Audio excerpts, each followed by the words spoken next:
The White House is used as a symbol for the United States government. Though it only houses the executive branch, it is considered the epicenter of US politics. But many people are unaware of the secrets and complicated history of this iconic building. Today, we're exploring 10 things you didn't know about the White House.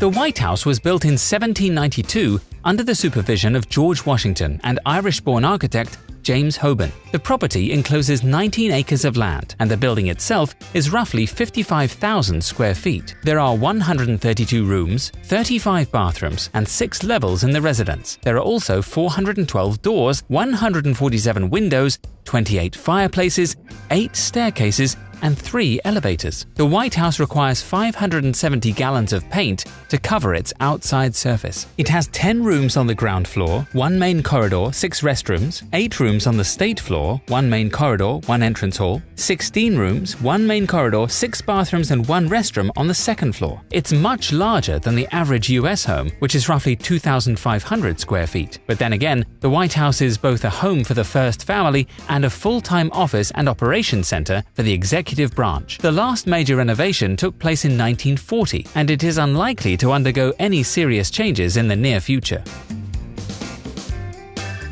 Many people are unaware that the White House basement essentially functions like a mini mall. Alongside the Situation Room, where the president meets his advisors during a crisis, there is a shopping area beneath the building. It houses a flower shop, a carpenter shop, and a dental surgery, so the president doesn't have to leave the building to get a filling. These businesses are totally self-sufficient and work hard to keep up with the White House's massive demands. Today, the flower shop purchases flowers in bulk and refrigerates them for use in state dinners and decoration all around the White House residence. There is also a bowling alley installed by President Nixon in 1969. There had previously been a bowling alley in the West Wing built for President Truman in 1947, which had been moved to the old Executive Office building in 1955. After the Recording Industry Association of America suggested that the White House Library should be expanded to include sound recordings, that trade group donated over 2,200 LPs during the Nixon and Carter administrations. When Ronald Reagan took office, the collection was moved to the White House basement, where it is still located. Recent research has uncovered that the majority of laborers responsible for the construction of the White House and other buildings in the US Capitol were slaves. On 25th July 2016, First Lady Michelle Obama gave a well-received speech amid what was otherwise a contentious night at the Democratic National Convention, during which she asserted that the White House had been built by slaves. The remark was a relatively minor detail in Mrs. Obama's larger commentary about progress in the United States. However, some people have a hard time accepting that the White House is the result of such a cruel practice. The fact remains, slaves did much more than build the White House. They also worked there over the course of 7 presidencies. Jefferson, Madison, Monroe, Jackson, Tyler, Polk, and Taylor all owned slaves while living in the White House. In fact, slaves were lodged at the White House far past its construction. Jefferson was the first to bring his slaves, a dozen of his household servants from Monticello, to 1600 Pennsylvania. After Jefferson, Madison brought slaves from his Virginia estate. Following the building's destruction during the War of 1812, slave labor was also used to rebuild the mansion between 1814 and 1818. This is a dark part of US history, but it is important to confront all the same. Working in the White House may seem incredibly cushy, but when it comes to food and drink, the presidential home isn't always a garden of roses. It turns out that even the leader of the free world doesn't get a free lunch. Although the president's rent and utilities are entirely covered thanks to American taxpayers, their groceries absolutely are not. There's a long-standing idea the president is expected to pay for many of the same expenses the average American does. While the house is paid for, normal Americans have to buy their own groceries, and so does the president. The good news is there are extremely talented chefs on the White House staff who turn those groceries into incredible meals. In addition, the White House has its own beer. The Obama presidency marked the first time alcohol was brewed in the White House. The Honey Ale is made using honey from beehives on the South Lawn and is sessionable even when Congress isn't. Of the 132 rooms in the White House, 3 of them are kitchens. In addition to the main kitchen, the White House also boasts a pastry kitchen and a family kitchen in the executive residence for casual breakfasts and meals that the first family can enjoy together. All of these services are paid for but the rest, like food, cosmetics, and toothpaste, come directly out of the president's salary.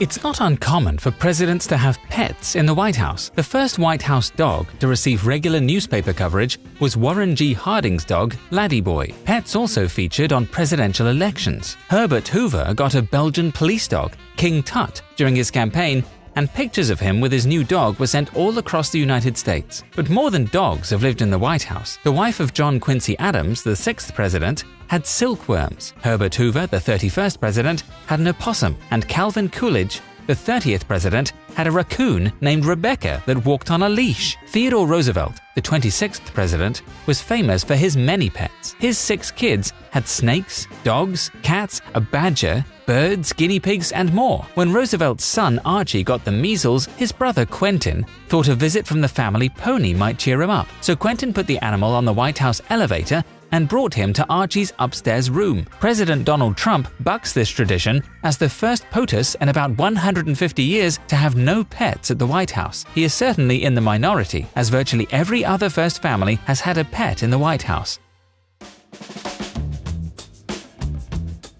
The most famous address in America, 1600 Pennsylvania Avenue, is also perhaps the country's most famous haunted house. Presidents, first ladies, White House staff members, and guests have reported feeling ghostly presences, hearing unexplained noises, and even running into actual apparitions. The ghost of Abigail Adams, John Adams' wife, has been seen numerous times heading towards the East Room, arms outstretched as if carrying laundry. In the early 1860s, First Lady Mary Todd Lincoln, who believed strongly in the occult and reportedly held seances in the White House to commune with the spirits of her dead sons, told friends she had heard Andrew Jackson stomping and swearing through the halls of the presidential residence. The Rose Room, Jackson's bedchamber while he was president, is believed by some to be one of the most haunted rooms in the White House. But the Abraham Lincoln ghost is by far the most famous spirit to haunt the White House. Sightings usually place Abraham Lincoln in the Lincoln Bedroom and Yellow Oval Room. First Lady Grace Coolidge, Prime Minister Winston Churchill, and Queen Wilhelmina of the Netherlands claim to have seen Lincoln. The first families have had great fun with Lincoln's ghost and pulled pranks on guests staying in the Lincoln Bedroom over the years. The first president to install electric lighting at the White House was Benjamin Harrison in 1891. But he never touched the light switches himself, for fear of being electrocuted. This was a reasonable fear, given how crude household electric wiring could be at the time. Electric lighting was installed in the White House in 1891. Few people at the time had enough faith in electric lighting to use it exclusively because its use was barely a decade old. The electrical work at the White House was planned as part of a well-funded project for wiring the State, War, and Navy building next door. Harrison was not only suspicious of electricity, he was deathly afraid of being shocked or electrocuted by coming into contact with this new force of nature. As a result, at times, lights on the second-floor residence of the president sometimes remained burning throughout the night. Harrison left the risky task of turning lights on and off to the staff of the president's house, reasoning that it would be far better that a staff member receive the shock of electrical current than the elected president of the United States. At various points in history, the White House has been open to the public. These days, it is extremely difficult to access the executive mansion, even if you are a government employee. But in 1800, when it opened, the White House was open to the public, who could partake in the presidential food and drink. John Adams believed that the White House was there to serve the people, and even let them graze their livestock on the lawn. This went on until 1814, when the British Army burned the White House and James Monroe installed an iron gate and fence. The Birth of a Nation is a highly contentious film. The 1915 epic pseudo-historical drama reimagines the world with a revisionist take on the American Civil War. It is renowned for being both extremely artistically valuable and deeply racist. The film has been credited with the rebirth of the Ku Klux Klan and has a bigoted plot. However, Birth of a Nation was the first movie ever screened at the White House. The film was facilitated by Woodrow Wilson soon after the film's release. After seeing the film, an enthusiastic Wilson reportedly remarked, "It is like writing history with lightning, and my only regret is that it is all so terribly true." The White House is one of the most iconic buildings in the world, and yet most do not know the origin of the name or its color. About 200 years ago, when the United States was a brand new country, people began to talk about where the president should live. Should the president live in the north or the south? Should the president's house be a palace like kings live in, or a simpler house? While Congress debated what to build and where to build it, the first president, George Washington, lived in 3 houses. The first 2 were in New York City. The third was in Philadelphia, Pennsylvania. Finally, Washington decided to compromise. He picked a patch of land on the Potomac River. Both Maryland and Virginia gave land for the new capital. The land was on the border of the North and the South. At that time, there were no western states. George Washington named the land the District of Columbia, in honor of Christopher Columbus. Originally, the home's color wasn't from paint, but from a lime-based whitewash. The walls are made of sandstone, and the liquid was meant to keep the porous rocks from freezing during the winter. Workers would redo the whitewash to ward off weather damage, so the color always looked fresh. Even though its official name was the President's House, the massive White House was such a landmark that it soon earned the nickname of, you guessed it, the White House. It wasn't until 1901 that Theodore Roosevelt officially adopted this name.